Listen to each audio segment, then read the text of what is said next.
Hi guys, what a beautiful morning. Woke up pretty early because today we'll be going to the southern part of Sicily, and I'm currently on my way to the bus station. As always, a little bit late, and as always I'll need to grab a bottle of water and some breakfast.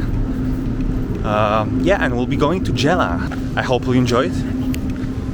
It's gonna be a very short trip this time because I'm planning to come back in the evening. So, as always, see you soon. This morning I took a short trip to Gela, in southern Sicily, just under 2 hours from Catania. The town might seem quiet today, but its past is anything but. Gela has stood over 2.5 millennia, and its history runs deep.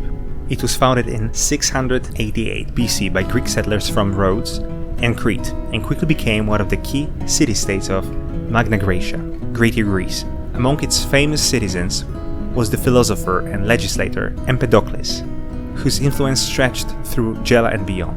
By the 5th century BC, Gela was so powerful that it controlled much of southern Sicily, and even conquered Syracuse for a brief time, under the tyrant Hippocrates, and later Gela, who would become ruler of Syracuse itself. But like many ancient cities, Gela's fortunes rose and fell. The Carthaginians destroyed it in 405 BC, and though it was rebuilt, it never regained its former dominance. The Romans later took over, and over centuries, the town faded in political power but remained a living crossroads of cultures, Byzantine, Arab, Norman. Each left traces that still shape Gela's identity today. My first stop was Piazza Umberto I, the heart of the modern town. It's a wide, elegant space surrounded by classic Sicilian architecture and everyday life.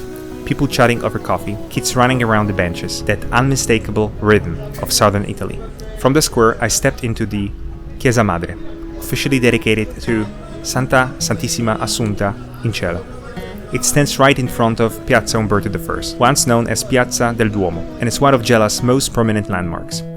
The church was built in 1766, replacing the older 14th century church of Santa Maria de Platea, which had stood on the same spot. The interior of the Chiesa Madre is bright and elegant, designed in the shape of a Latin cross with a central dome. 3 neoclassical naves are divided by arches and columns decorated in gold leaf, and the central vault features frescoes with Latin inscriptions. Among the most important artworks is a painting of the Assumption of the Virgin by Giuseppe Tresca, located above the richly decorated marble main altar.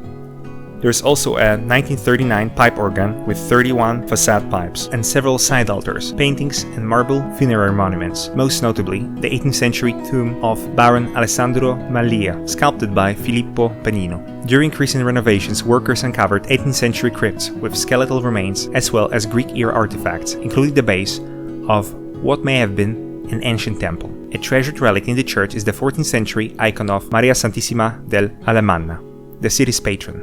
According to legend, a farmer discovered the icon while plowing his field and watched as his oxen knelt before it in reverence. Today, that miraculous image is preserved inside the church. Nearby, I stepped into Chiesa del Carmine, a smaller but deeply atmospheric church that dates back to the late 1500s. It was originally part of the Carmelite convent. The Carmelite order has deep roots in Sicily, and their churches are known for being both contemplative and richly decorated. And this one was no exception, modest on the outside, intimate and warm within.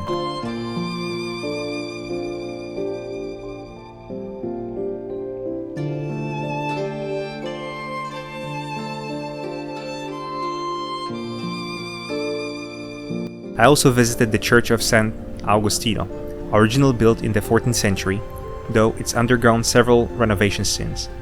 What remains is a blend of Gothic and Baroque elements, arched doorways, and inside a quiet, almost monastic atmosphere.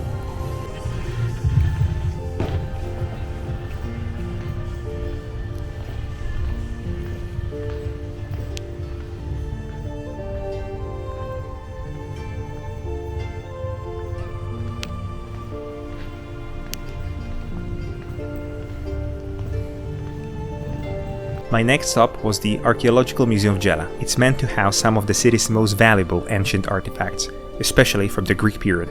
But when I got there, it was closed. In fact, it had already been closed for some time, and as of the moment I'm recording this, it still remains closed. The museum, unfortunately, feels like a symbol of how local authorities have neglected Gela's incredible heritage. It's been under constant renovation, but there is little visible progress. It's disheartening to see a place with such cultural potential left in limbo.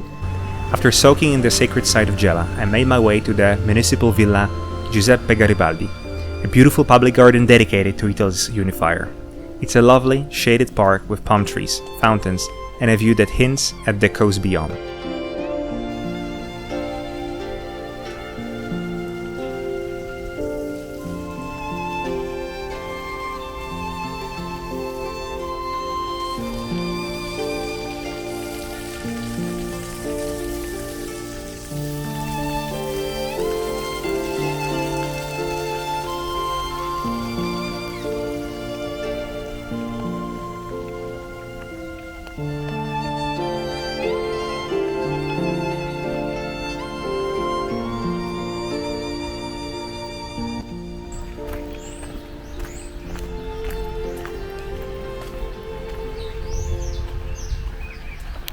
From there, I followed a path down toward the waterfront, and that's where I found the Ex Pontile Sbarcatoio, a place that feels like a forgotten relic, but one with immense historical weight. The pier was built between 1911 and 1915, and it was the first structure in Gela made from reinforced concrete.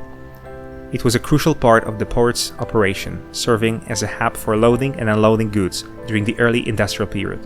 But its most dramatic chapter came during World War II. On July 10, 1943, the Allies launched Operation Husky, the massive amphibious invasion of Sicily, and this pier became one of the primary landing points for American forces.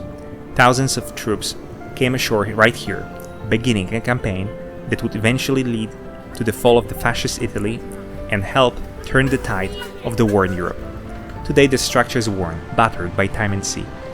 There have been debates about its fate, whether to preserve it or let it fall. Local organizations are fighting to save it, arguing that it is not just a decaying pier, but a symbol of Gela's resilience and historical importance. Just beyond the pier, the beach opens wide. It's one of the broadest stretches of sand I've seen in Sicily, soft, golden, and almost untouched on this particular day. It was quiet, serene, with the sound of waves replacing the city's earlier buzz.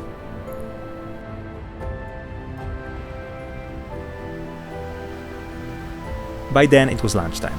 I stopped at a place called Il Tempio del Gusto, a little gem with a warm welcome and one of the kindest waiters I've met on the trip. I ordered some fried seafood, fresh, crispy, just the right touch of lemon, and a chilled glass of white wine, simple but perfect. After that, it was time to go. Gela may not always be in the spotlight, but for those who take the time to look, it reveals itself slowly, layer by layer, like the history it's built on. Cost: bus from Catania to Gela, 8 euros one way. Lunch in Gela with wine, 15 euros. What can we learn? Gela is a striking example of a place full of historical and cultural potential, yet overlooked by local authorities. Its archaeological museum remains closed, many historic churches are inaccessible, and key sites lack care. It's a shame, because Gela has all the ingredients to be a cultural gem in Sicily. What we learn here is that heritage needs active support. Without it, even the richest stories risk being forgotten. I hope you've enjoyed this episode of Walking the World. Please don't forget to like and subscribe. Keep dreaming, keep exploring, and keep living your best life. Ciao.